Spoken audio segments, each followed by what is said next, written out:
찬미 예수님, 우리 모두 살아오면서 참 많은 풍파를 겪었습니다.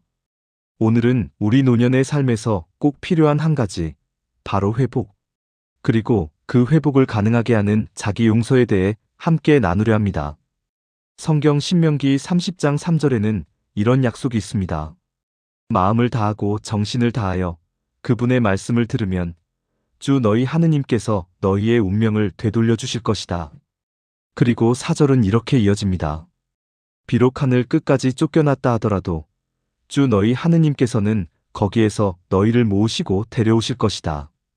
이 말씀은 우리에게 이렇게 말합니다. 아무리 멀리 갔어도, 아무리 잘못됐어도 다시 돌아올 수 있다. 즉, 인생의 어느 자리에서도 회복은 가능하다는 하느님의 약속입니다. 신명기에서 말하는 하늘 끝은 단순히 먼 장소가 아닙니다. 마음이 부서진 자리, 관계가 끊어진 자리, 건강이 무너진 자리, 오래된 후회와 죄책감, 신앙이 약해진 상태, 자신도 자신을 포기해버린 자리, 우리가 부끄러워하고 피하고 싶은 바로 그 자리, 죄책감과 후회에 눌린 자리, 자녀 문제로 마음이 조각난 자리, 그것이 성경이 말하는 하늘 끝입니다. 인생은 이처럼 고난과 시련으로 가득 차 있습니다. 그 중에서도 자녀 걱정은 세상 끝날까지도 끈을 놓기가 어려운 숙제라고 합니다. 유경촌 티모테오 주교님은 믿음으로 기도하라고 권고하시며 부모들에게 자녀 축복 기도문을 가르쳐 주셨습니다. 이 기도는 보호, 해방, 봉헌의 세 가지 지향을 담고 있어 치유기도로서도 강력한 힘을 지니고 있습니다. 주님, 제 자녀의 마음을 주님께 돌려 주님의 지극히 거룩한 성혈로 봉인하여 주소서. 성모 마리아님, 제 자녀를 당신의 거룩한 망토로 감싸주시고 죄를 짓지 않게 하소서. 주님, 세상이 창조되기 전부터 주님께서 꿈꾸신 그 모습 그대로 제 자녀를 이루어 주소서. 그 이하도 그 이상도 아니게 하소서. 노년층은 흔히 말합니다. 내가 평생을 잘 산 건지 모르겠어. 누구나 나이가 들수록 삶을 되돌아보게 됩니다. 그런데 이상하게도 좋은 기억보다 후회가 더 많이 떠오를 때가 있지요. 아이들에게 더 따뜻하게 해줄 걸, 부모님께 더 효도할 걸, 그때 왜 그렇게 화를 냈을까? 이런 마음은 누구나 같습니다. 문제는 이 후회와 자책이 오래 남아 마음을 무겁게 하고 관계도 막아버린다는 것입니다. 그래서 노년에는 회복이 필요합니다. 우리는 자꾸 옛날 잘못을 꺼내보지만 하느님은 이미 용서하시고 이제 괜찮다고 말씀하십니다.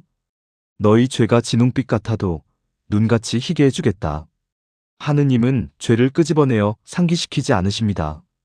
우리는 기억하지만 하느님은 잊으십니다. 우리는 죄책감에서 벗어나지 못하지만 하느님은 그것을 내려놓으라고 하십니다.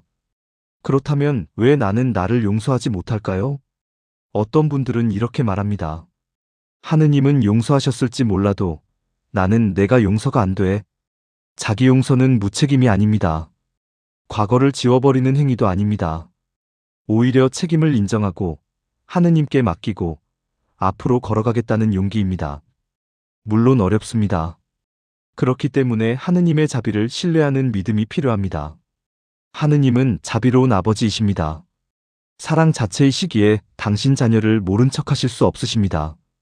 아버지의 사랑을 믿고 마음을 보여드리면 됩니다. 자기 용서를 하게 되면 마음이 가벼워지고 어색했던 관계도 회복되기 시작합니다. 내 안에 화해가 없으면 누구와도 진짜 화해를 할 수 없습니다. 노년은 하느님이 우리를 회복시키는 축복의 시간입니다. 결코 쇠퇴의 시간이 아닙니다. 하느님께 더 가까이 가는 은총의 시간인 것입니다. 잘못했던 것들을 다시 정리하고 자녀에게 하지 못한 말들을 담담히 고백하고 마음속 흐트러져 있던 것들을 하나씩 정리하는 시간입니다. 그래서 노년은 인생을 마무리 짓는 결산의 시간만이 아니라 화해와 회복의 시간이지요. 하느님에게 되돌릴 수 없는 인생은 없습니다. 여기엔 조건이 없습니다. 네가 완벽하면 데려오겠다. 그런 말씀이 아닙니다. 하느님은 내가 어떤 삶을 살았든 내가 어떤 후회를 품고 있든 여전히 나를 다시 데려오시는 분입니다. 주님은 우리가 좋은 곳에 있을 때만 오시는 분이 아닙니다. 우리가 엉망이 되어서 숨고 싶은 그 자리, 누구에게도 말 못하는 마음의 구석, 지쳐있는 노년의 한가운데로 직접 내려오시는 분입니다. 하느님은 우리가 움직이기 전에 먼저 다가오시는 분입니다. 왜 회복이라는 주제가 노년층에 중요할까요? 삶이 만들어 놓은 상처가 많기 때문입니다. 노년이 되면 상처는 자연히 없어지는 것이 아니라 오히려 더 또렷하게 떠오릅니다. 억울했던 일들, 용서하지 못한 사람, 기대를 저버린 자녀, 실패했다고 느끼는 결혼 생활, 떠나보낸 가족들. 이 상처들을 그냥 묻어두고 살면 마음은 점점 더 차가워집니다. 하느님은 괴로워하는 영혼을 내버려두지 않으십니다. 노년은 하느님께서 준비해 주신 마무리의 시간, 회복의 시간, 영혼을 정돈하는 시간입니다. 회복해야 하는 이유는 간단합니다. 깨끗한 마음으로, 평화로운 영혼으로 주님께 돌아가기 위해서입니다. 이스라엘 백성은 죄 때문에 나라가 망하고 사방으로 끌려가 버렸습니다. 누구는 이집트로, 누구는 아시리아로, 누구는 바빌론으로. 말 그대로 하늘 끝까지 흩어졌습니다. 그런데 하느님 약속은 한결같습니다. 하늘 끝까지 쫓겨났더라도 너희를 다시 모아들이고 데려오겠다. 즉, 너희가 아무리 멀어져도 나는 너희를 다시 시작하게 하겠다. 이 말씀은 지금 우리에게도 그대로 향합니다. 에제키엘은 죽은 뼈들이 가득한 골짜기를 봅니다. 하느님은 묻습니다. 이 뼈들이 살아날 수 있겠느냐? 에제키엘은 알 수 없었습니다. 도저히 불가능해 보이는 상황이었기 때문이죠. 하지만 그는 고백합니다. 주님, 주님께서 아십니다. 그러자 하느님께서 숨을 불어넣으시고 마른 뼈들이 살아나 군대가 됩니다. 이 환시는 말합니다. 절망의 골짜기에서도 회복은 가능하다. 하느님께서 숨을 불어넣으시면 다시 일어난다. 노년은 삶을 마무리하는 시기만이 아니라 영혼을 가장 아름답게 만드는 시기입니다. 하느님은 마지막 순간까지 영혼을 닦아주십니다. 왜냐하면 당신의 자녀를 아름다운 모습으로 당신 곁으로 부르시고 싶기 때문입니다. 하느님께서는 우리가 어떤 삶을 살아왔든 끝까지 우리를 붙잡고 계십니다. 노년은 끝이 아니라 하느님의 회복이 가장 아름답게 피어나는 시기입니다. 이제 우리가 해야 할 한 가지, 그것은 바로 나 자신을 용서하는 것입니다.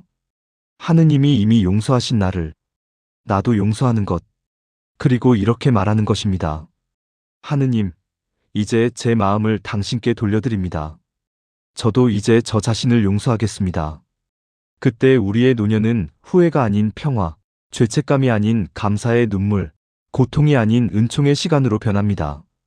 오늘 하루 하느님께서 허락하신 회복의 은총이 우리 마음 안에 깊이 머물기를 기도합니다. 주님, 저희의 흩어진 마음을 모아주시어 지친 영혼이 다시 일어서게 해주소서. 성령의 빛 가운데 내면을 돌아보게 하시고 자신을 용서할 수 있는 용기를 주소서. 매일의 삶이 상처가 아닌 평화로 채워지기를 바라며 저희의 가정과 자녀를 주님께 맡겨드립니다. 저희를 회복시켜 온전하게 해주실 주님은 찬미와 영광 받으소서. 아멘.